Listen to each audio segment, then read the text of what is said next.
lỗ bẩm.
Tes. Suara jelas? Jelas, Pak.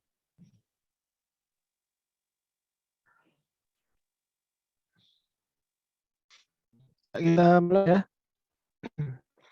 Sebenarnya Assalamualaikum warahmatullahi wabarakatuh. Waalaikumsalam warahmatullahi wabarakatuh. Salam sejahtera. Kita jumpa lagi di perkuliahan arsitektur dan organisasi komputer. Baik, rekan-rekan, sebelum perkuliahan kita mulai, kita awali dulu dengan berdoa. Semoga apa yang kita lakukan nanti bisa bermanfaat. Berdoa dimulai. Ya, cukup. Videonya diaktifkan.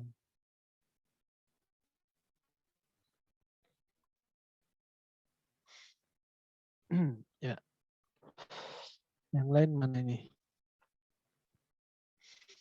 Ya, maaf ya, saya agak sedikit terlambat tadi. Saya kebetulan baru sampai rumah dari luar kota. Kebetulan kemarin saya itu ada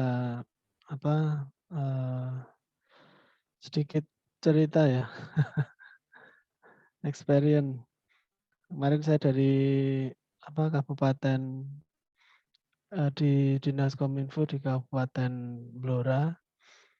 Kebetulan di sana itu dulu dulu saya membangunkan jalur fiber optik untuk dari data center ke OPD itu organisasi perangkat daerah ya. Kalau di pemerintahan atau ada juga yang nyebutnya SKPD. Nah, itu setelah saya bangunkan jalur fiber optik, karena itu kan kalau fiber optik kan kapasitasnya udah besar ya. Kapasitas dari OPD ke data center. Nah, itu di internalnya itu masih belum bisa optimal di dinas-dinasnya itu. Ya kemarin saya ditemukan sama beberapa OPD yang sudah tersambung ke jaringan fiber optik. Nah, untuk kemudian gimana solusinya biar jaringan di internal itu bisa memanfaatkan infrastruktur yang memang sudah terbangun secara baik karena kapasitasnya sudah 10 giga per OPD-nya. Dan kemarin saya juga sempat berkunjung ke beberapa dinas kominfo di Jawa Timur. Itu memang saat ini kebutuhan di pemerintahan atau di dinas itu lebih ke sisi keamanan informasi, kemudian ke arah storage. Nah, sistem storage itu kan cukup banyak berkembang ya kalau sekarang. Mungkin kalau di di Kominfo ini kan ada teman-teman yang dari Kominfo Tangsel ya. Itu storage-nya kan sudah cukup baik ya, sudah bagus. Di sana sudah menggunakan yang namanya HCI atau Hyperconverged. Nah, itu kan kalau Hyperconverged infrastruktur atau HCI itu sistem kemudian segala macam sistem itu bisa dimasukkan ke sistemnya HCI secara lebih mudah. Jadi kita di sana ada storage, ada sistem networking, kemudian ada virtualisasi. Nah, kita bisa membuat berbagai macam rumah-rumahnya itu tanpa harus memikirkan nanti hardware-nya kuat atau enggak gitu. Salah satunya seperti itu.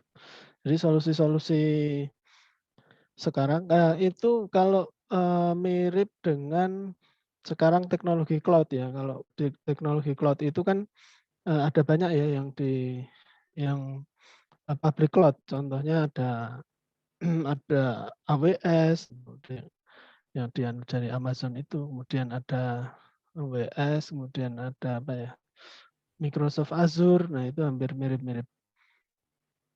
Nah, kalau yang cloud, public cloud itu kan dia di infrastrukturnya di internet ya. Tapi kalau HCI itu kita membangun infrastruktur di apa? Lebih independen lah intinya seperti itu. Oh ya, belum absen. Ya untuk bahan di luar konteks perkuliahan.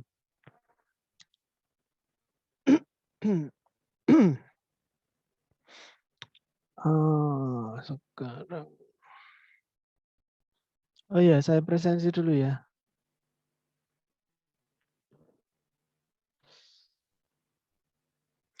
Sekarang tanggal 17.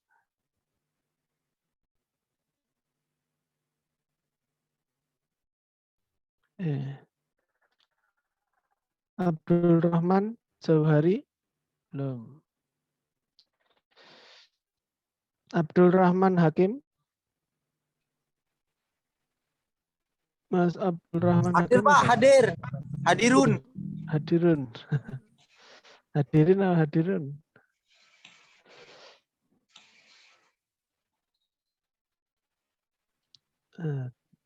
Acep Taufik Hidayat.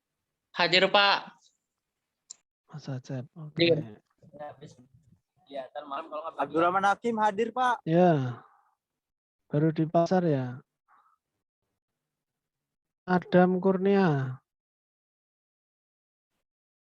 Adam Kurnia belum. Ali Torik Fatoni belum. Andri, Mas Andri. Hadir Pak. Dan- Rizan. Oh ya. Ardian Ibnu Darmawan.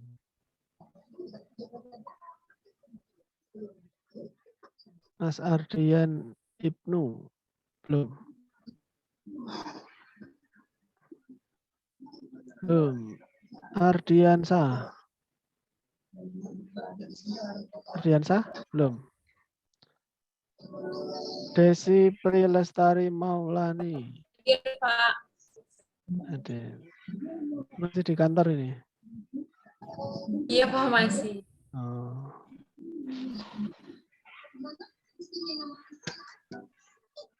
Desri Rahmawati.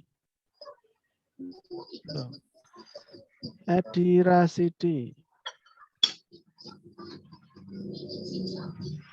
Edi Rasidi. Mana ini Mas Edi? Belum. Habibi. hadir Pak. Habibi hadir. Harsono. Hadir Pak. Hadir. Hedi Hermansyah. Belum. Hendra Safri Aldi. Mas Hendra. Belum. Ita Krisnawati. Ada Pak. Ya. Joni Kardiman. Mas Joni. Belum. Anedi. Belum. Holis Taufikur Rahman. Belum. Moh Ainul Yakin. Muhammad Aldi. Belum. Muhammad. Belum. Muhammad Wi Fakri. Hadir Pak, hadir. Burhanuddin hadir. Muhammad Wisnu. Hadir. Muhammad Yusril. Belum. Nurdin. Hadir Pak. Nurdin. Ponsianus Prayogo. Hadir Pak. Hadir. Rafael Pranata. Hadir Pak. Rafael hadir. Rafael hadir. Raffi Atun. Hadir Pak. Hadir. Saipul Ridwan. Saipul Ridwan Hidayat belum. Samsul Ma'arif, belum. Sandra Dila, belum. Sarah Fitriani, belum. Sayaf Muhammad Robani. Hadir. Hadir. Hah? Hadir ya. Siti Rodatul Jana. Tetuko Catur, belum. Yuni Sara, Hadir, Pak. hadir. Saidal Saputra, belum. Ali Usman, Ya, hadir, Pak. Mas Ya, Ali, ya, hadir. ada, Pak, hadir. Amirul Hidayat, belum. Hanifah Husnul Hadir, Pak. Mawarti, hadir. Alfonsus Likuori Sanfaris, belum. Mufid Triyono, hadir. Ilham Hamdi, hadir. Oke. Irwan M. Irwan M. Oh ya. Ini namanya Mas Irwan Muhammad ya? Iya. Mustajab, Pak. Oh, Mustajab, sorry, maaf. Mustajab. Oke. Maaf ya. Nah, kelihatan Irwan M aja. Ya, iya, Pak. Muhammad Rifki Firdaus.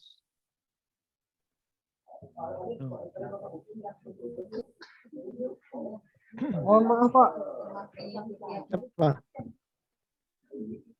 Ardian Ibnu Darmawan hadir Pak. Ardian, oke. Ardian tadi dipanggil-panggil. Ardian Ibnu Darmawan, oke. Ya.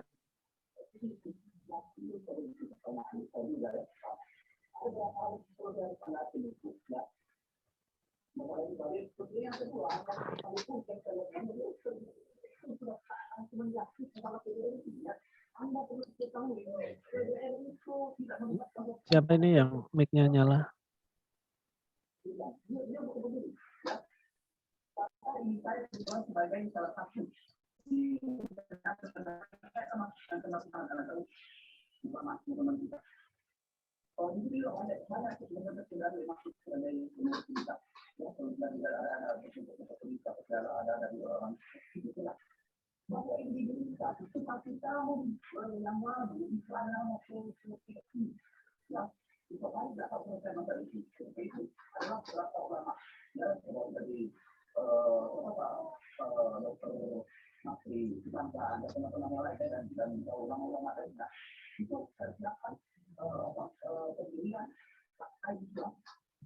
Ini mic-nya siapa sih yang nyala ya?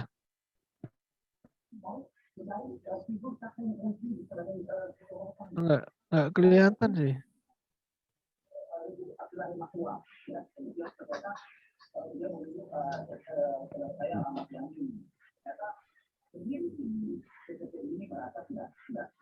Tuh. Ini mic-nya siapa ini? Malah mic-nya oh, Mas Andri. Mas Andri, tolong di mute dulu mic-nya.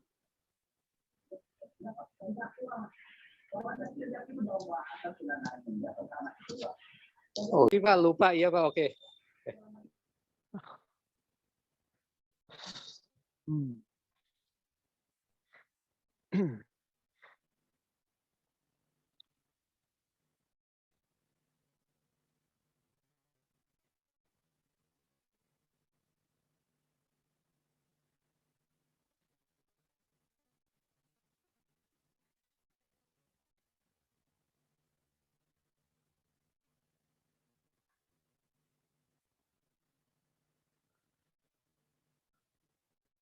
Tugas-tugas sudah pada kumpulin ya? Saya belum cek.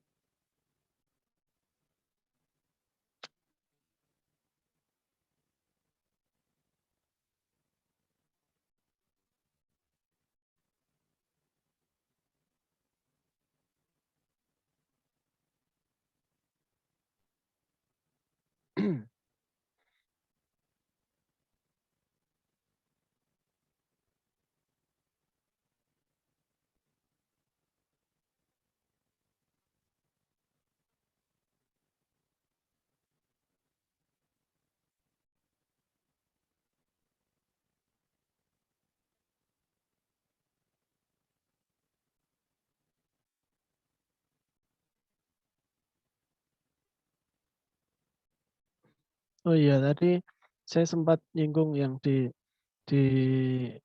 OPD itu, di Dinas Kominfo itu sekarang sedang membutuhkan ini ya, karena data-data atau yang terkait dengan teknologi informasi itu semuanya kan di ada di ruang data centernya Kominfo. Nah, itu Kominfo itu pasti membutuhkan dari sisi keamanan informasi.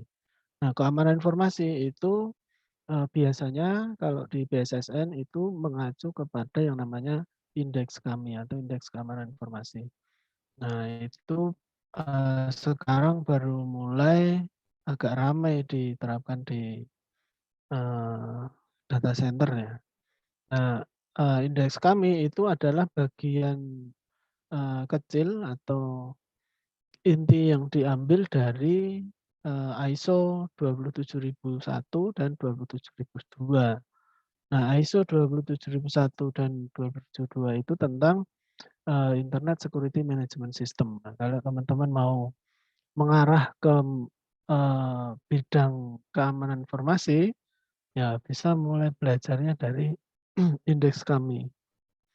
Itu nanti urusannya ke audit keamanan informasi. Nah, keamanan di sini bukan sekedar kita ini ya, keamanan bukan sekedar kita penetration testing gitu enggak, tapi keamanan informasi secara menyeluruh. Bagaimana informasi yang ada dikelola oleh suatu organisasi itu sumber dayanya diamankan.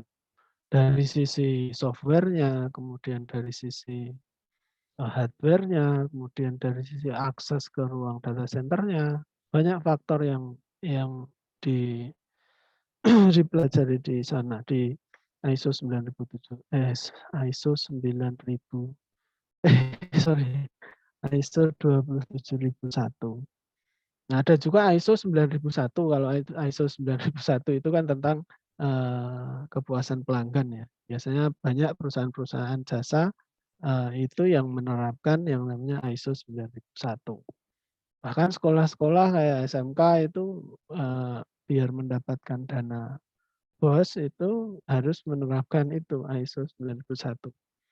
Terkait dengan kalau itu tentang kepuasan pelanggan. Kalau kepuasan pelanggan kan ukurannya itu harus ada harus ada dokumentasi, harus ada quality control yang bermain-main di situ. Nah, apalagi kalau perusahaan jasa ya terkait dengan servis itu memang harus menerapkan itu.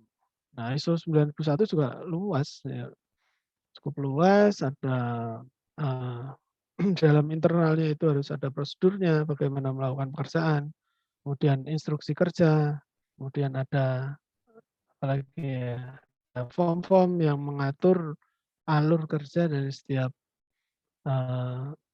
karyawannya. Nah, itu.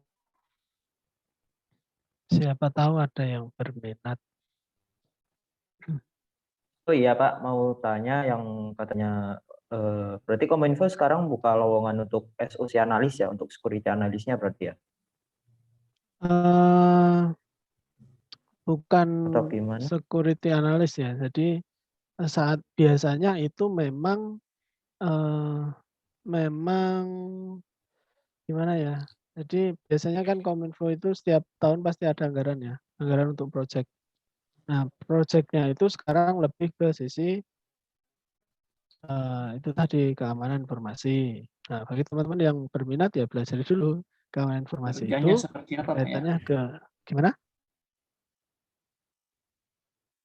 Kerjanya seperti apa, Pak?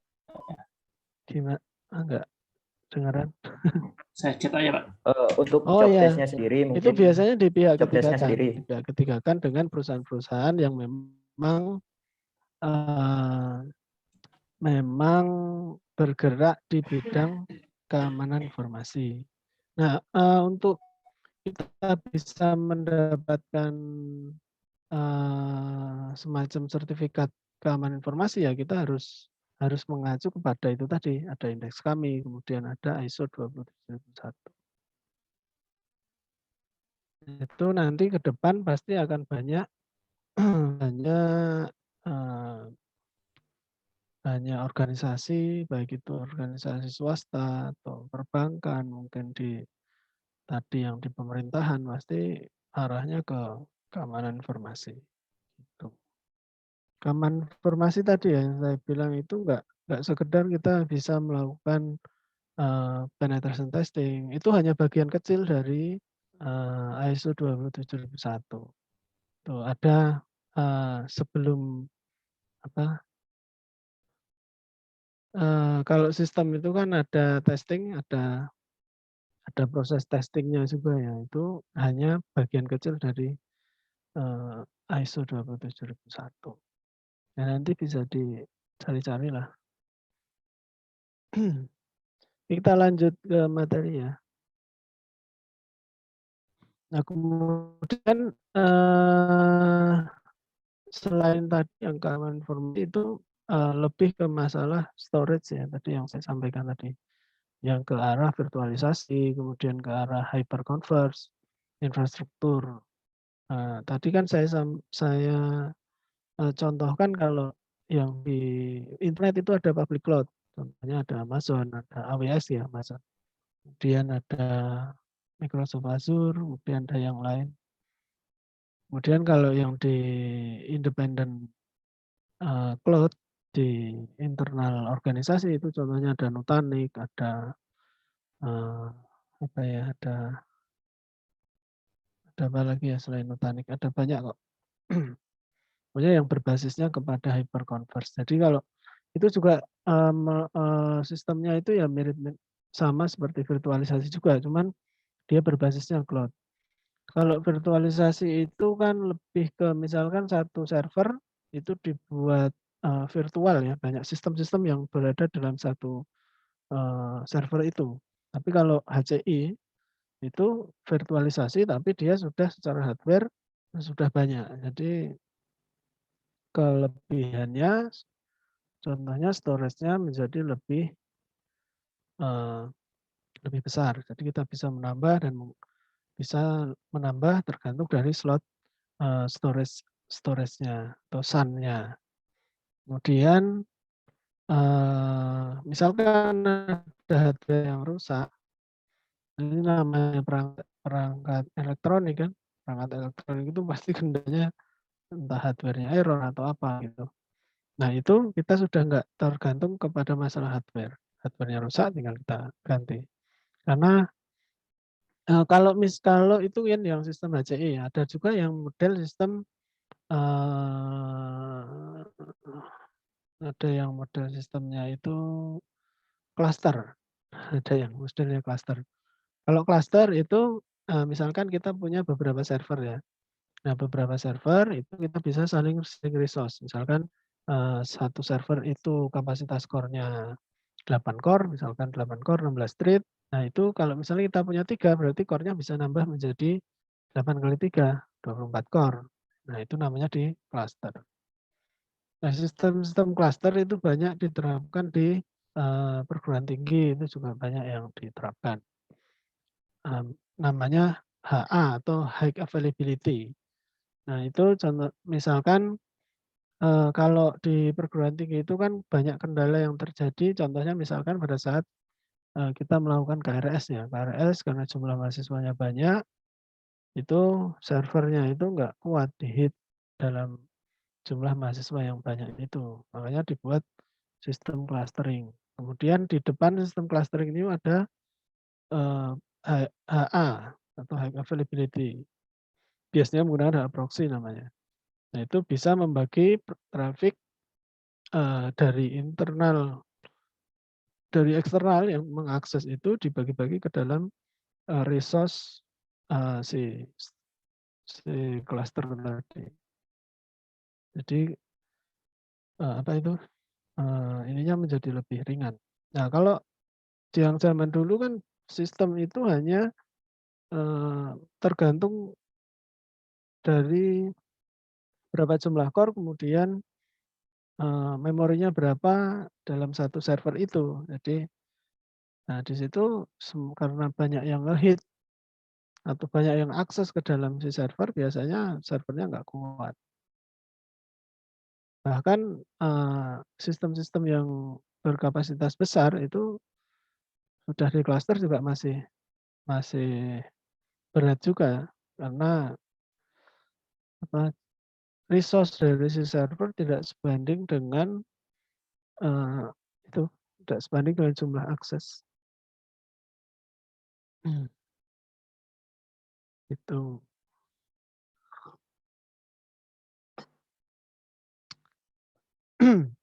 Ya, intermezzo ya itu ya.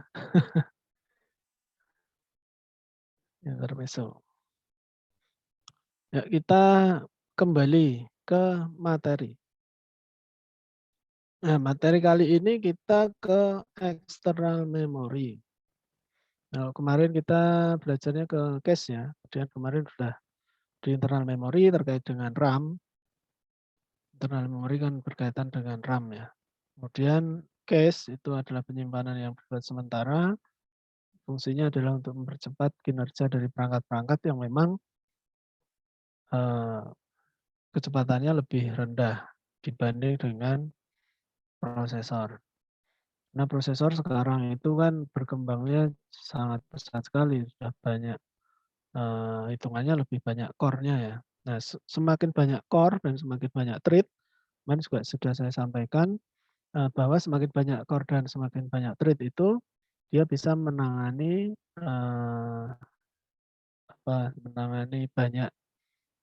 semakin banyak perintah ya, semakin banyak perintah. Nah, itu kemudian hubungannya apa? Jadi hubungannya kalau perintahnya itu enggak terlalu banyak, otomatis core atau resource dari si prosesor itu enggak bisa maksimal, artinya banyak yang nganggur lah istilahnya. Nah, maka dari itu banyak sekarang digunakan tadi hubungannya dengan sistem yang virtualisasi. Jadi core-nya banyak, biar itu bisa maksimal, kita lakukan virtualisasi. Kenapa? Biar dalam satu sistem itu tergantung dari kebutuhan si aplikasinya. Misalkan aplikasi A itu butuh 2 core misalkan, dan aplikasi B itu butuh 4 core. Nah, itu cukup kita menggunakan dalam satu server. Itu hubungannya seperti itu. Nah, external memory atau memori eksternal itu termasuk media penyimpanan data yang bersifat tetap atau non-volatile. Baik pada saat komputer aktif atau tidak. Jadi kalau sifatnya kan ada memori itu ada volatile dan non-volatile ya. Kalau volatile itu kemarin yang RAM, dia harus membutuhkan aliran arus listrik agar dia bisa menyimpan data. Nah, kalau yang sifatnya non-volatile, contohnya hard disk yang biasa kita gunakan, itu dia menyimpan data walaupun tidak ada arus listrik. Nah, fungsi utamanya yaitu untuk operasi penulisan, kemudian baca, kemudian nyimpan data di luar memori utama. Nah, memori eksternal itu mempunyai 2 tujuan utama, yaitu sebagai penyimpanan membantu fungsi RAM dan yang untuk mendapatkan memori murah dan kapasitas yang tinggi bagi pengguna jangka panjang. Jadi semakin kalau kita flashback ke pembelajaran sebelumnya ya terkait dengan hierarki memori itu kan yang segitiga itu, semakin bawah itu memorinya kapasitasnya semakin besar, kemudian harganya jadinya semakin murah. Jadi kalau kita membutuhkan penyimpanan data dengan kapasitas besar, misalnya sampai kapasitasnya tera, itu baiknya memang kita menggunakan hard disk. Itu.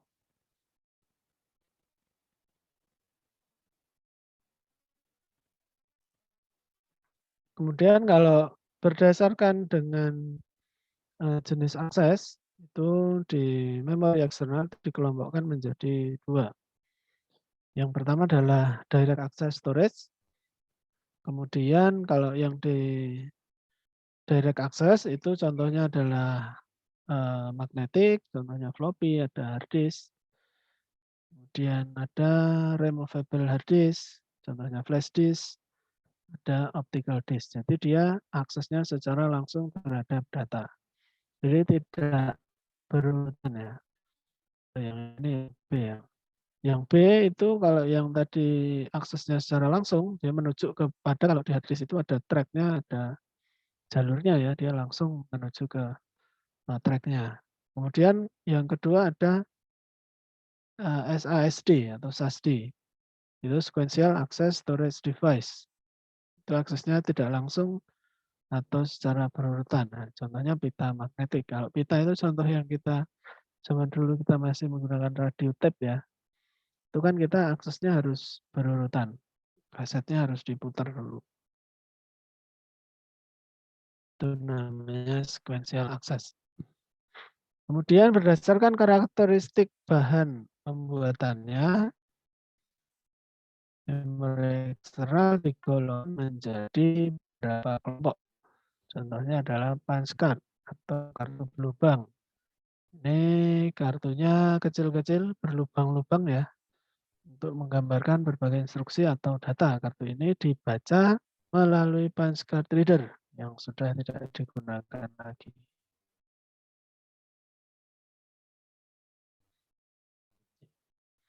Sudah nggak digunakan punch card. Contoh yang sama yang seperti itu ya.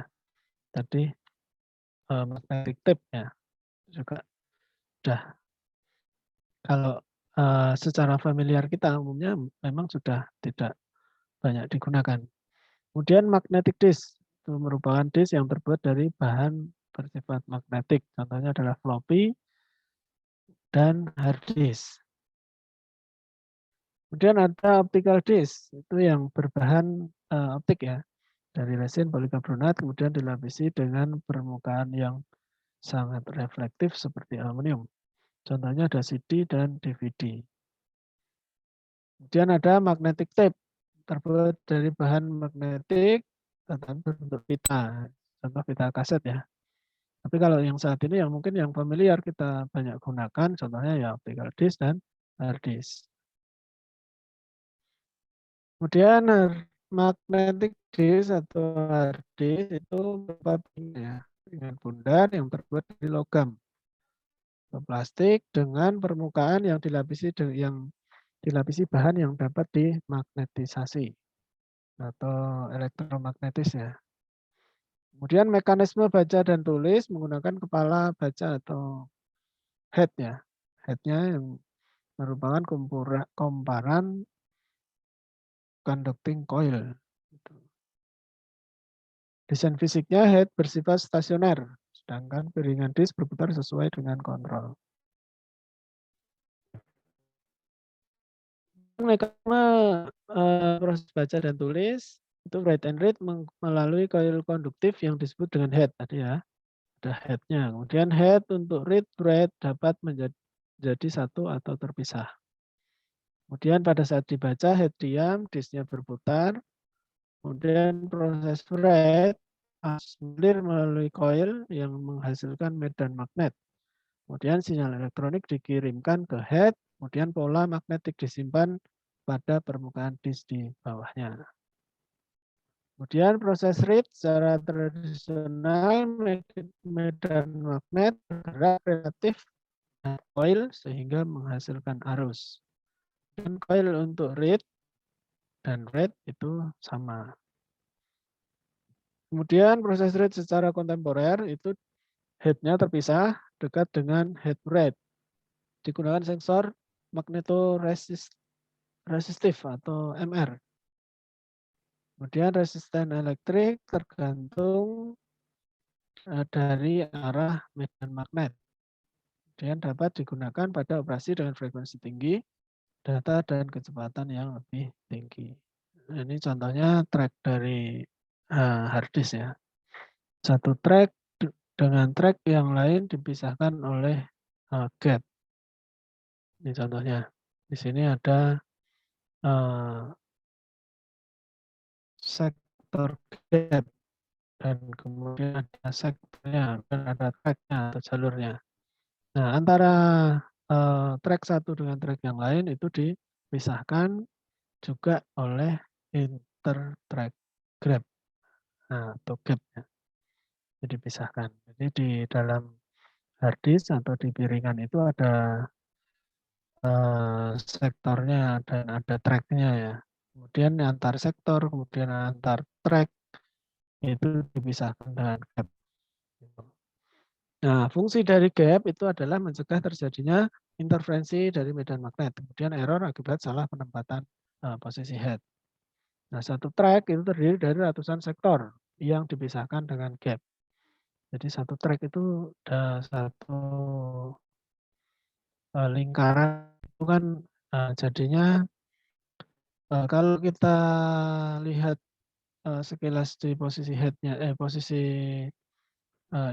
posisi disknya ini, itu ada track, kemudian semakin keluar otomatis kan tracknya jadi dia bisa semakin banyak. Kemudian semakin ke dalam, itu tracknya menjadi semakin sedikit dan otomatis sektornya juga menjadi lebih sedikit semakin ke dalam, semakin keluar juga semakin banyak. Tuh. Nah, magnetic disk itu terdapat dua metode layout data pada disk, yaitu constant angular velocity dan multiple zone recording. Disk diorganisasi dalam bentuk cincin-cincin konsentris yang disebut track ya tadi ya, ada tracknya.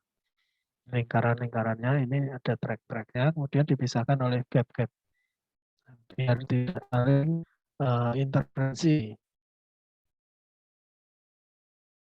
Nah, kemudian constant angular velocity tadi, sektor semakin ke dalam, kalau luasnya adalah semakin sempit, kemudian sektor semakin keluar itu semakin luas, kemudian jumlah byte-nya itu sama atau tetap, kemudian sektor gap-nya itu semakin kecil atau semakin sempit, semakin keluar itu gap-nya semakin renggang. Putaran disk itu semakin pelan, kalau ke dalam, semakin keluar itu semakin cepat.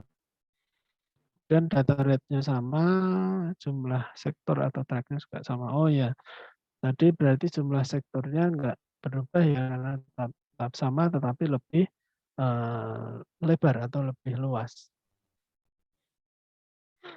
Kemudian kelebihan dan kekurangan dari CAV tadi, setiap blok data dapat diakses berdasarkan track dan sektor. Kemudian pencarian data menjadi lebih cepat. Kemudian kekurangannya adalah data di sektor bagian luar kurang padat. Kemudian kapasitas dibatasi oleh kemampuan sektor bagian dalam menyimpan data. Nah, kemudian ada multiple zone recording atau MZR. Ini jumlah sektor tiap track berbeda, makin ke dalam semakin sedikit. Kemudian jumlah bit tiap sektor itu sama, luas tiap sektor sama, putaran disknya tetap, kelebihannya kapasitas menjadi lebih besar.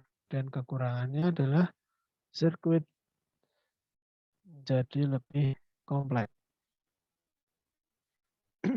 Kemudian sejumlah bit yang sama akan menempati track-track yang tersedia. Semakin ke dalam disk, maka kerapatan atau density disk akan bertambah besar. Jadi kalau menyimpannya data itu kan dalam bentuk bit-bitnya, nilai biner.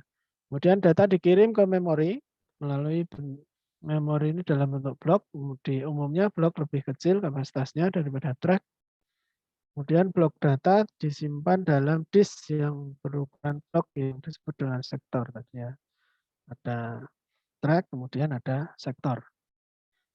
Kemudian track biasanya terisi beberapa sektor. Umumnya 10 hingga 100 sektor pada setiap track. Bagaimana mekanisme membaca dan maupun menulis pada disk, head harus bisa mengidentifikasi titik awal atau posisi sektor maupun track.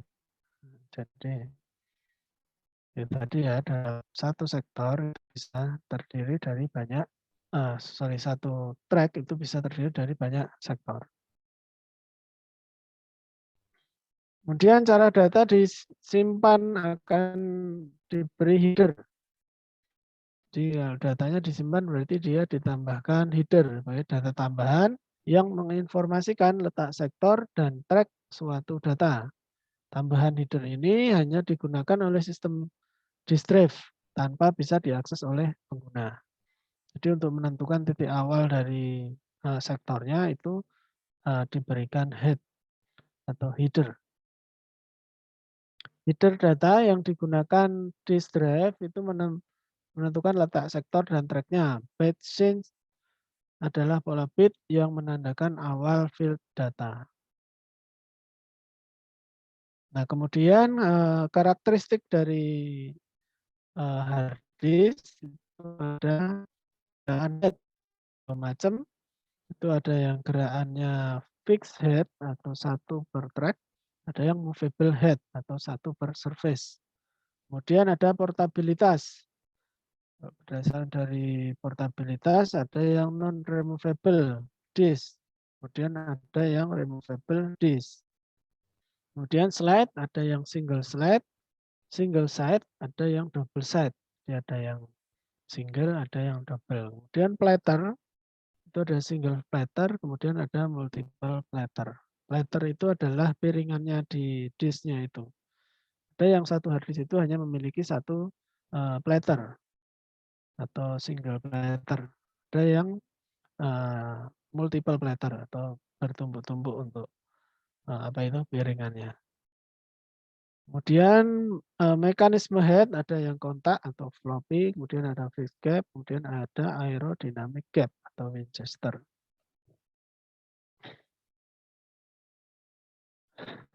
Nah, ini contohnya ya, yang tadi ada yang multiple platter, kemudian ada yang single platter. Jadi kalau yang multiple platter contohnya ini, disknya bertumpuk. Nah, kalau kita lihat di gambarnya itu contohnya misalkan ada 1, 2, 3, 4, 5. Ada 5 platter ya. Di sini ada head-nya di sini. Head-nya ya untuk proses baca dan nulisnya. Di sini ada head-nya. Ada spindle-nya atau yang di tengah-tengahnya. Nah, kemudian disk drive itu beroperasi dengan kecepatan yang konstan. Untuk dapat membaca dan menulis, head harus berada pada track yang diinginkan pada awal sektor. Yang tadi ya, yang ditambahkan header tadi. Kemudian diperlukan waktu untuk mencapai track yang diinginkan. Waktu yang diperlukan disebut sebagai seek time. Kemudian apabila track sudah didapatkan, maka diperlukan waktu sampai sektor yang bersangkutan berputar sesuai dengan head-nya atau yang disebut dengan rotational latency. Kemudian jumlah seek time dan rotational latency disebut sebagai access time. Dengan kata lain, access time adalah waktu yang diperlukan disk untuk berada pada posisi siap membaca dan menulis. Itu disebut sebagai access time. Nah, ini adalah parameter dari performa disknya ya. Ada device, wait for device, kemudian wait for channel, ada seek, tadi seek, kemudian rotation delay, kemudian data transfer. Nah, kemudian parameter performa dari disk itu ada istilah wait for device, itu waktu sejak I/O request sampai dengan device tersedia. Kemudian wait for channel itu waktu tunggu yang diperlukan jika terdapat lebih dari satu device yang sejenis atau misalkan lebih dari 2 hard disk. Nah, ini yang seek time tadi itu waktu yang diperlukan oleh head untuk mencapai atau menuju dari track-nya itu. Kalau diukur itu adalah initial startup ditambah dengan waktu untuk menuju track, kemudian ditambah settling time. Ini tidak linear dengan jumlah track, kemudian rata-rata kurang dari 10 milisecond. Nah, ini contohnya ada rotation delay atau latensi tadi ya, rotation delay. Yaitu waktu yang diperlukan untuk menuju sektor yang diinginkan. Misalkan contohnya kecepatan disknya ada 3.600 sampai 15.000 RPM. Nah, makanya kalau di kita membeli hard disk itu pasti ada tulisannya ya berapa RPM atau rotation per menit. Satu rotasi sama dengan 16,6 sampai 4 milisekund. Rata-rata 2 milisekund. Dan pada floppy disk itu 300 sampai 600 RPM, rata-rata 10 sampai 50 milisekund. Itu untuk kecepatan aksesnya atau kecepatan rotasinya. Nah, untuk ini tadi ada parameter performa dari disk, itu ada access time, seek time ditambah dengan rotation delay. Itu waktu untuk menuju posisi disk yang akan dibaca atau ditulis. Nah, semakin cepat otomatis proses pembacaannya atau penulisannya juga menjadi semakin cepat. Semakin cepat RPM-nya atau rotation per menit. Kemudian floppy ya, ini floppy itu juga sekarang sudah hampir nggak ada yang menggunakan ya. Kalau dulu ada perangkat disket yang itu harus membutuhkan floppy disk. Itu dikembangkan untuk komputer pribadi, digunakan untuk mendistribusikan software maupun pertukaran data. Ya, kalau ini sudah nggak berkembang ya karena kapasitasnya juga kecil. Sekarang malah lebih ke removable disk atau USB gitu. Floppy, ya ini untuk pengetahuan aja. Contohnya misalnya floppy disk drive menjadi standar pemakaian terdiri dari 2 ukuran, ada yang 5 in dan juga ada yang 3,5 in. Yang masing-masing memiliki 2 tipe kapasitas atau double density dan high density atau HD.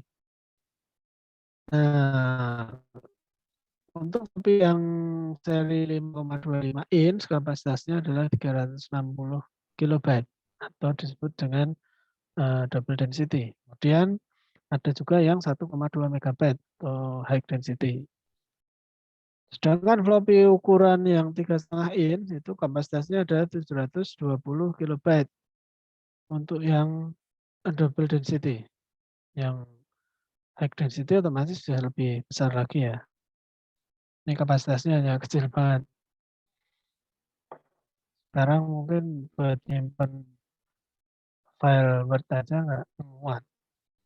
Floppy disk hanya dapat menyimpan file text karena keterbatasan kapasitas. Walaupun demikian, penulisan pada floppy dapat dilakukan berulang-ulang walaupun memakan waktu yang relatif lama. Jadi dia bisa berkali-kali kita kita simpan ya. Misalnya hapus simpan itu bisa berkali-kali.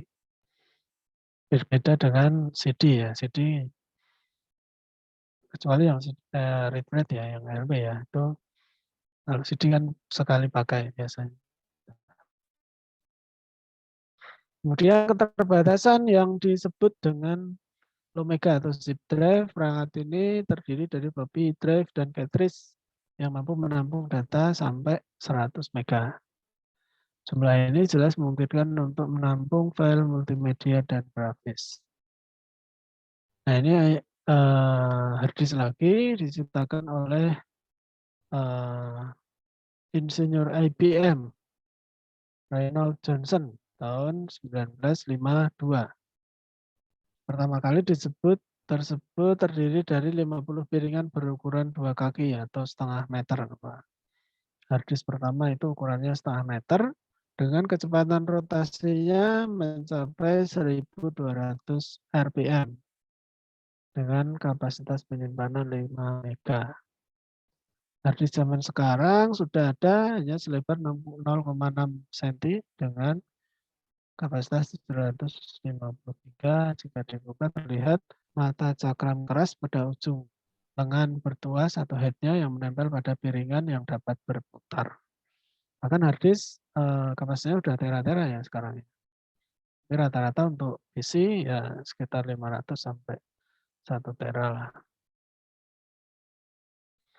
Kemudian hard disk diciptakan, tadi sama ya. Hard disk dapat menangani penulisan berulang-ulang dengan kecepatan yang relatif lebih cepat dibanding dengan floppy. Sayangnya hard disk terkendala dalam segi mobilitas Karena untuk perpindahan hard disk berarti kita harus melepasnya dari CPU ya. Walaupun kalau kita lepas kemudian kita pasang ke perangkat PC yang lain itu belum tentu kompatibel karena banyak peripheral yang lain harus disupport dengan driver-drivernya. Kecuali hard disk portable ya, hard disk portable bisa kita langsung colokkan aja. Ternyata kendala ini dapat diatasi dengan konsep removable disk tadi ya, hard disk portable. Data yang tersimpan dalam hard disk tidak akan hilang karena tidak diberi, walaupun tidak diberi tegangan listrik atau non volatile tadi ya. Dalam sebuah hard disk biasanya terdapat lebih dari satu piringan untuk memperbesar kapasitas data yang dapat ditampung. Kemudian dalam perkembangannya, kini hard disk menjadi fisik yang menjadi semakin tipis, kecil, namun memiliki daya tampung data yang besar. Tidak hanya terpasang dalam perangkat internal, tapi juga dipasang di luar perangkat atau eksternal dengan menggunakan kabel USB. Nah, kalau hard disk sekarang kalau pakainya kabel SATA ya. Ada juga yang masih menggunakan kabel IDE. Nah, ada juga kalau yang di sistem server itu ada SAN atau storage area network ya, tinggal menambahkan hard disk di situ. Tergantung dengan kapasitas dari si storage itu untuk menampung seberapa banyak hard disk yang bisa diisi. Nah, semakin banyak slot dari storage itu semakin besar hard disk yang dapat masuk. Kemudian IBM mengembangkan PCXT menggunakan Seagate 10 mega. Hard disk ini memiliki 4 head. Headnya ada 4, kemudian 306 silinder dan 17 sektor per track dikontrol oleh pengontrol disk setback pada sebuah kartu plug-in. Teknologi ini berkembang pesat menjadi pengontrol disk yang sebelumnya terpisah menjadi satu paket yang terintegrasi, diawali dengan teknologi drive atau IDE. IDE itu adalah Integrated Drive Electronic pada tahun 1980. Nah, teknologi saat itu IDE hanya mampu menangani disk dengan kapasitas maksimal 528 MB.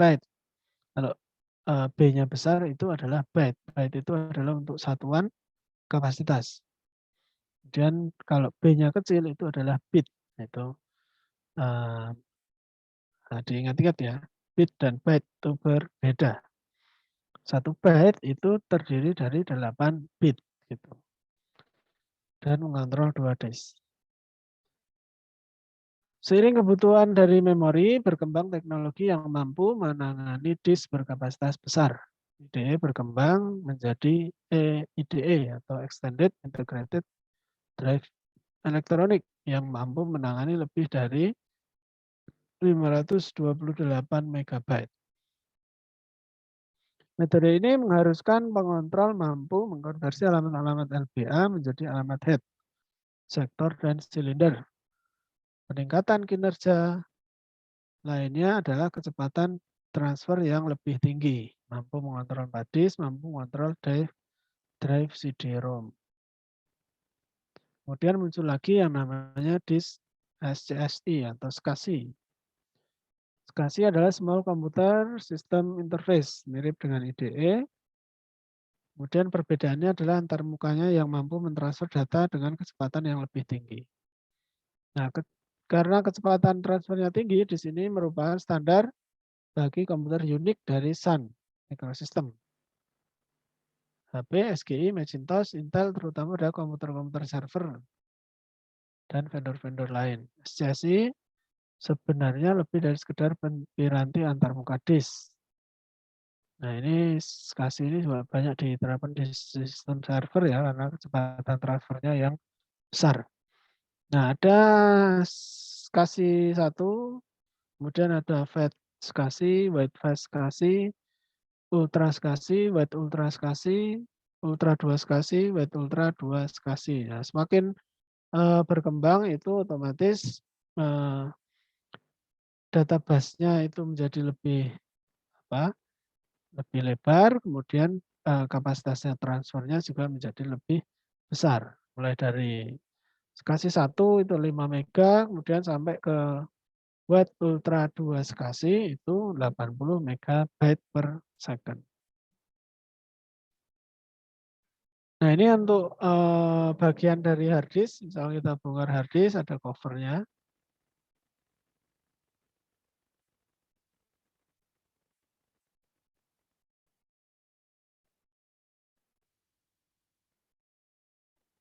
Ada cover ya.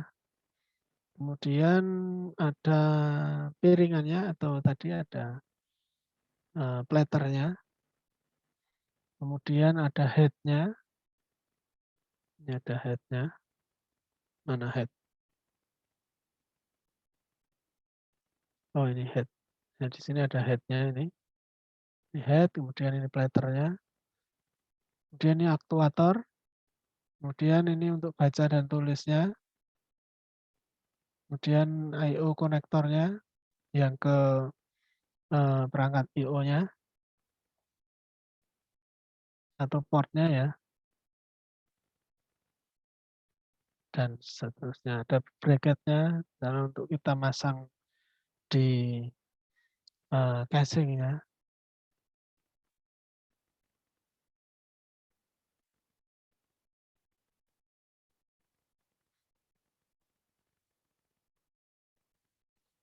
Izin bertanya, kalau kecepatan internet tolong dijelaskan 6 mega, 10 mega, 15 mega, dan seterusnya ya. Ya kalau satuan kecepatan internet itu adalah megabit ya, bit per second. Jadi M-nya besar, B-nya kecil. Bit per second. Jadi kadang kita apa ya? Kalau kita download ya, saya jelaskan biar lebih sederhana. Kalau kita download itu kan kita downloadnya file ya. Kita downloadnya file itu satuannya adalah byte. Nah berarti kalau kita pengen tahu kecepatan dari PC kita itu saat kita download pakai IDM itu misalkan kita download file di situ munculnya berapa ya? 2 megabyte, 2 megabyte atau 2 MB. Nah, 2 MB berarti kecepatan transfer atau kecepatan data kita itu 2 dikalikan dengan 8, berarti 16 Mbps, megabit per second gitu. Nah, satuan kecepatan internet itu semakin besar ya otomatis kita bisa semakin cepat pada saat melakukan baik itu saat kita melakukan browsing atau saat kita melakukan download itu menjadi lebih cepat. Itu. Nah, kalau di internet ada beberapa istilah juga ya. Contohnya kalau di apa ya, di internet itu ada yang dedicated, ada yang shared, ada FUP ya, macam-macam singkatannya. Nah, dedicated itu memang si provider atau penyedia internet itu menggaransi kecepatan kita sejumlah yang kita langganan. Misalnya kita langganannya 10 mega dedicated. Nah, berarti si provider itu akan menjaga bahwa kapasitas kita akan terjaga sampai segitu. SLA-nya dijaga sampai segitu. Berbeda dengan kecepatan up to 100 megabit per second atau 100 Mbps. Paket share. Nah, apa artinya paket share? Jadi di provider itu membuka, misalkan membuka satu kamar ya. Membuka satu kamar dengan kapasitas 100 Mbps. Nah, 100 Mbps itu dibagi-bagi ya, atau di-share ke tergantung jumlah user yang dimasukkan ke dalam kamar itu. Jadi ibaratnya kita berbagi dengan user yang lain. Nah, berbagi dengan user yang lain, konsekuensinya apa? Konsekuensinya kecepatan kita menjadi nano-nano. Nano-nano itu kadang bisa kita mencapai 100 mega, kadang enggak. Tergantung peserta kamar yang melakukan akses. Gitu. Nah, kemudian ada yang namanya FUP. Apa itu FUP? FUP itu adalah apa ya? Fair use policy kalau nggak salah singkatannya itu. Pokoknya fair gitulah. Intinya fair. Nah, fair itu berarti saat kita sudah mencapai kapasitas data sesuai FUP yang di apa ya? Misalkan FUP-nya 10 gigabyte per second. Nah, berarti kapasitas yang saat kita melakukan browsing atau download itu maksimal adalah 10 giga. Nah, saat FUP-nya sudah tercapai, nah kita akan terjadi downgrade kecepatannya. Biasanya kecepatannya kita menjadi lebih menurun gitu. Gitu. Cukup penjelasannya cukup bundet atau cukup jelas? Ya mudah-mudahan gitulah. Cukup jelas. Terima kasih.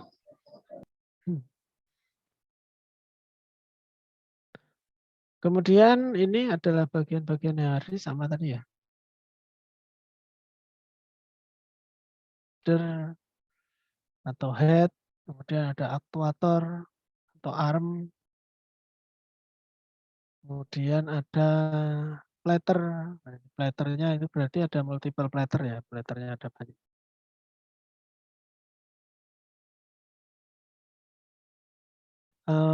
Ada apa lagi? Ada ini case mounting hole atau lubang mounting ya, untuk kita bisa dipasang ke casing. Ada power konektor untuk power, kemudian ada jumper pin, ada untuk jumpernya. Nah, jumper ini fungsinya biasanya untuk primary dan secondary hard disk-nya ya. Biasanya nanti disusun di jumpernya ini. Kemudian ada SCSI konektor atau konektornya. Tergantung ini konektornya apa SCSI, kemudian apa IDE, apa SATA, macam-macam. Nah, ini juga bagian-bagian hard disk lagi. Sama. Kemudian lanjut ke, kita nggak usah break ya, nanti biar agak cepat, biar bisa cepat istirahatnya. Kemudian ada optical storage. Optical storage. Ini media penyimpanan yang terbuat dari bahan optik. Contohnya ada resin ya. Ada resin polikarbonat yang dilapisi permukaan yang sangat reflektif seperti aluminium. Jadi lapisan dari CD-ROM itu contoh kayak gini. Ada protective akrilik, kemudian ada polikarbonatnya, plastik polikarbonat, kemudian ada aluminiumnya.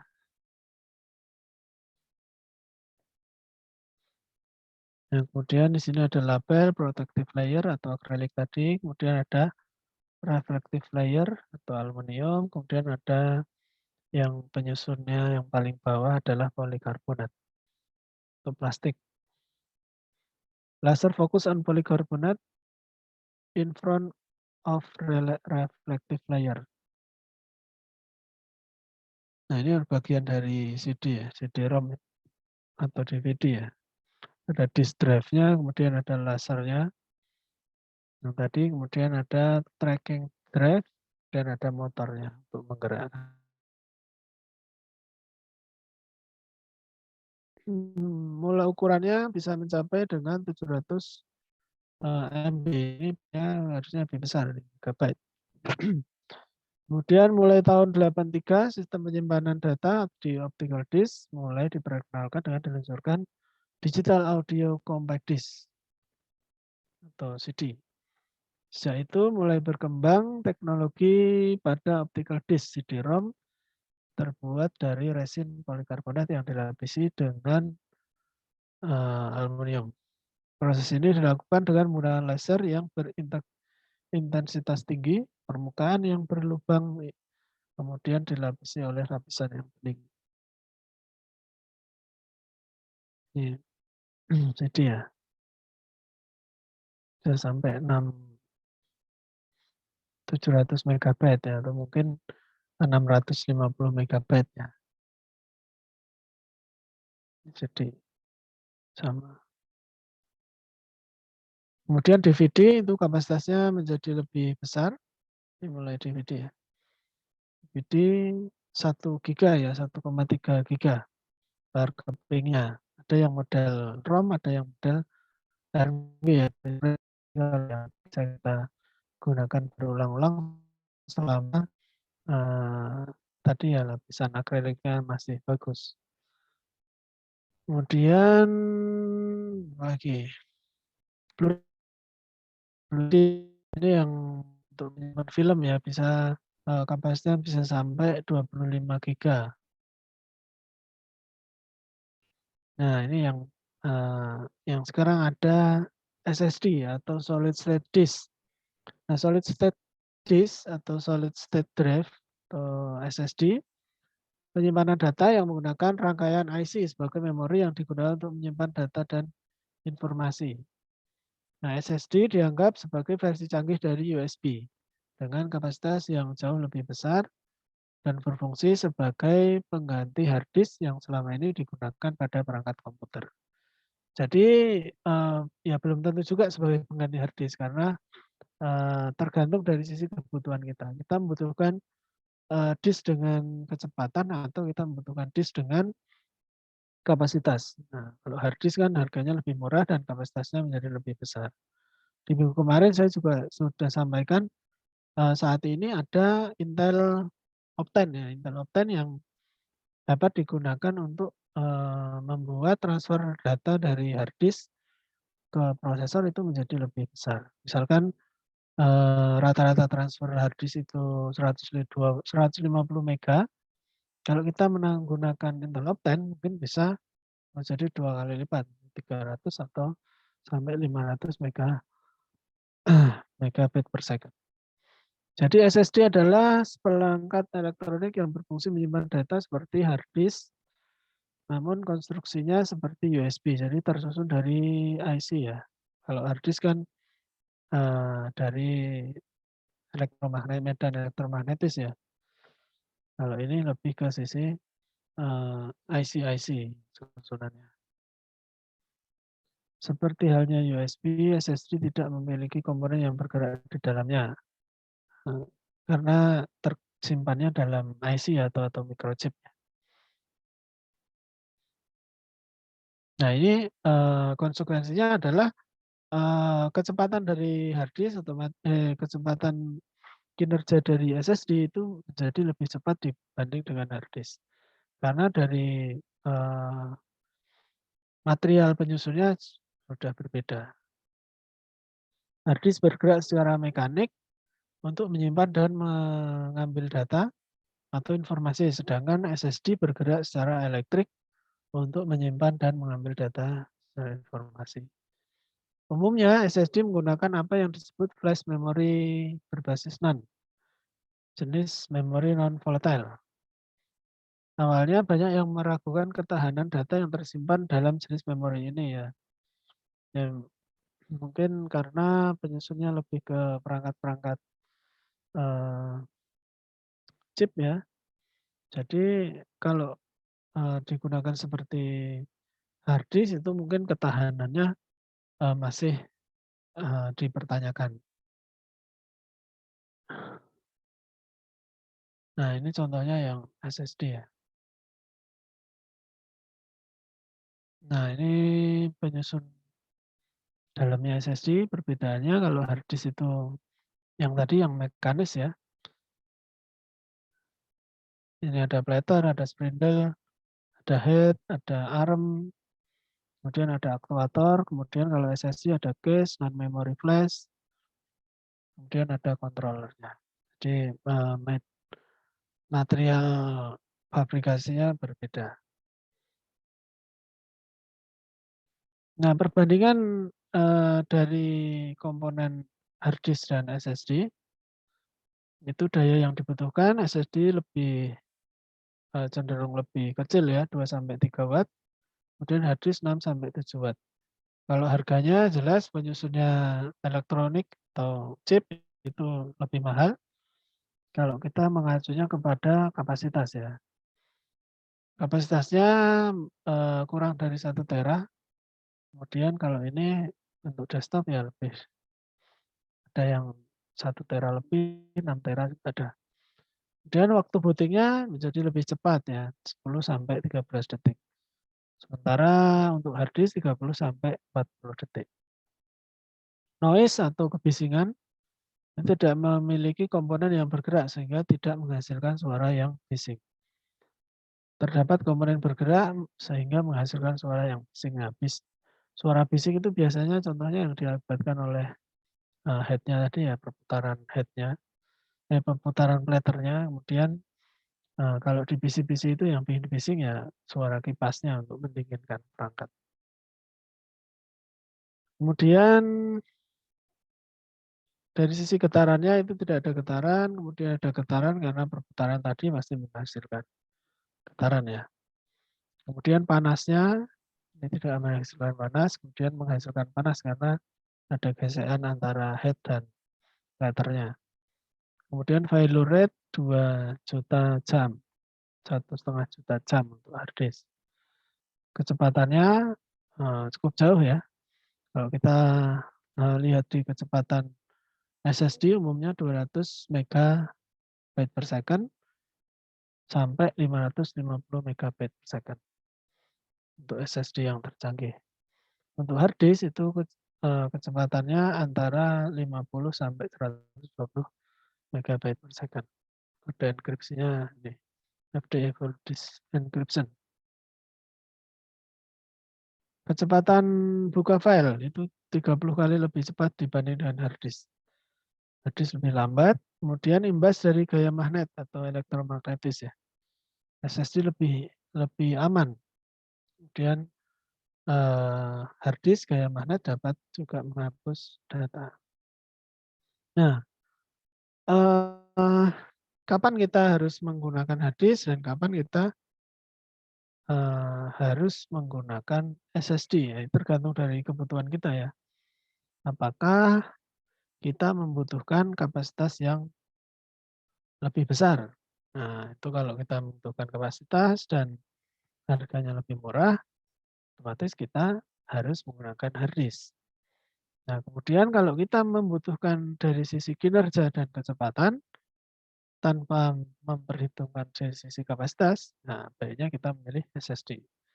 Nah, SSD mungkin dipilih kalau kita menggunakan proses-proses seperti rendering video. Nah, itu membutuhkan kinerja memori yang cepat.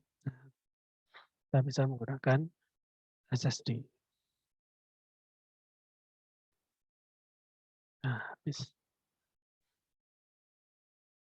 Ya, nanti materinya saya upload di e-learning. Ya, ada pertanyaan mungkin? Udah ngantuk ya, saya juga udah ngantuk.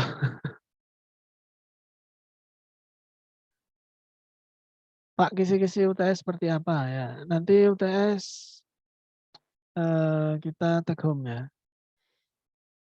Nanti